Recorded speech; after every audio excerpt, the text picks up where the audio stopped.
Example 3 is f of x is equal to 1 over 2 minus x, and here we're centered at 1. The first thing we want to do is center ourselves. So we need to be centered at 1, and what that means is that we'd have to rewrite this as f of x is equal to 1 over 2 minus, and inside these parentheses it has to be an x minus 1 because we need to be centered at 1.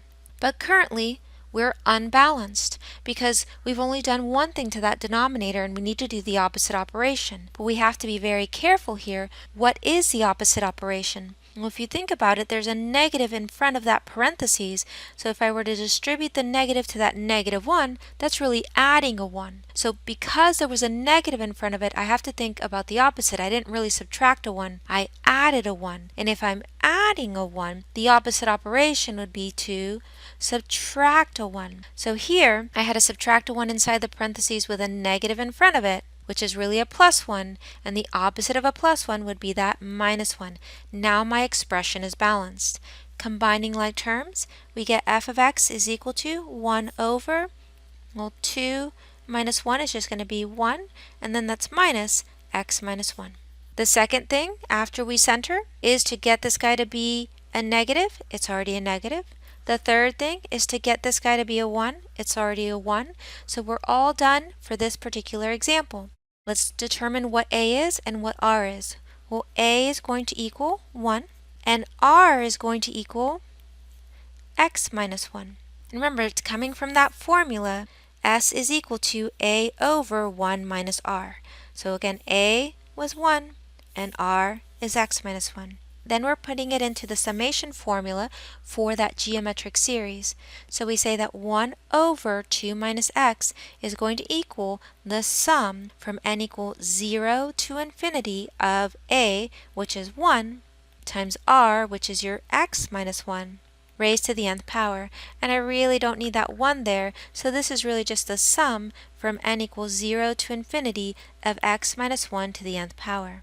Now what we want to do is find that interval of convergence. For the interval of convergence, we have to set the absolute value of r less than 1 and then solve. That's an absolute value less than inequality. It becomes negative 1 less than x minus 1, which is less than 1. Add 1 to all three sides, and you get 0 less than x, which is less than 2. And you don't need to check those endpoints when you're finding the power series from this formula for a geometric series. So we know automatically that our interval of convergence here is just from 0 to 2. And again, if you're thinking about the picture, the graph of this function looks like this power series centered at 1, and it's going to look like that power series in the interval from 0 to 2. What about number 4? f of x is equal to 1 over 1 plus x. We're centered at 0.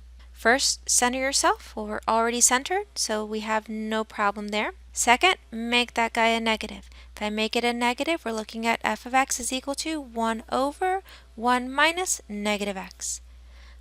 Now we've got our negative. Third and final step is to make this guy a 1. I'm already a 1, so that's all done. Therefore, a is equal to 1, and r is equal to negative x. Putting it into our formula, we have 1 over 1 plus x is equal to the sum from n equals 0 to infinity of a. Well, since a is 1, just like last time, it's really not necessary to write that 1 there, so we're going to skip writing that 1, and then times r, which is just negative x raised to the nth power. And you'll see it like this, and you'll also see the book, like I talked about earlier, rewriting this as, instead of negative x, a negative 1 to the n times x to the n. Either is correct, but we're going to be talking about this on the next page, so I wanted to go ahead and show it to you right now. Finally, I need that interval of convergence. Well, what is the interval of convergence?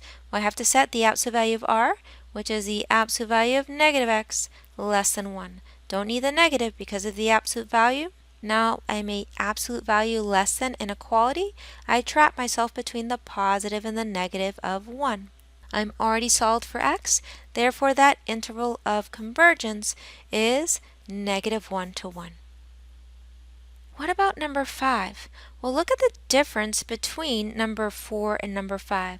The only difference is that this guy here is an x and this guy here is an x squared. Well, we treat it the same way right now, and on the next page we're going to look at properties that are going to make it a little easier to find this guy.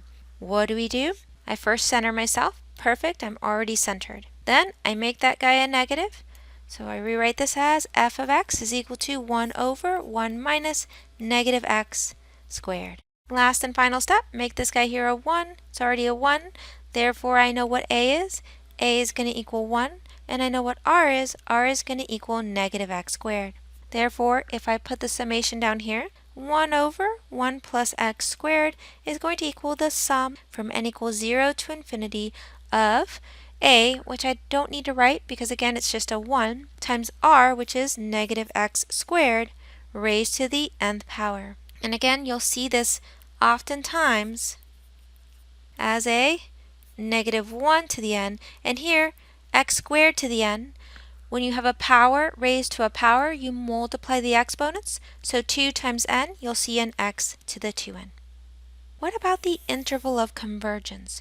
Well, the interval of convergence is going to be where the absolute value of r, so the absolute value of negative x squared is less than 1. You don't need that negative there, and then you just have the absolute value of x squared is less than 1. Well, this is different because it's an x squared. So this is actually a polynomial inequality. So for a polynomial inequality, first, I don't need the absolute value because what I'm doing here is squaring something, so it's already positive. And then, in order to solve this polynomial inequality, I need the expression on one side of the inequality symbol and 0 on the other side of the inequality symbol. So if I subtract 1, I have x squared minus 1 less than 0. So now, you look at this and you find your x-intercepts. How do I find x-intercepts? You set your function equal to 0 and you solve for x. If I add 1, I get x squared equals 1. Taking the square root to solve for x, I end up with x is equal to plus or minus 1. That means that I will cross the x-axis at positive 1 and at negative 1. So if you were to think of this as a graph, here's negative 1, here's positive 1. This guy right here, x squared minus 1, looks like this graph right here. So I'm asking, where is x squared minus 1 less than 0? Less than 0 means where are you below the x-axis?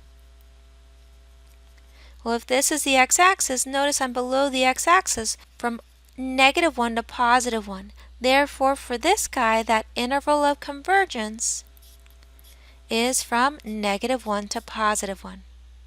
So with that polynomial inequality, which is what this guy right here was, we had to get expression on one side, 0 on the other side, find the x-intercepts, graph it, and then less than 0 meant where are you below the x-axis, and you can see it's from negative 1 to positive 1, and that's why that interval of convergence was negative 1 to positive 1.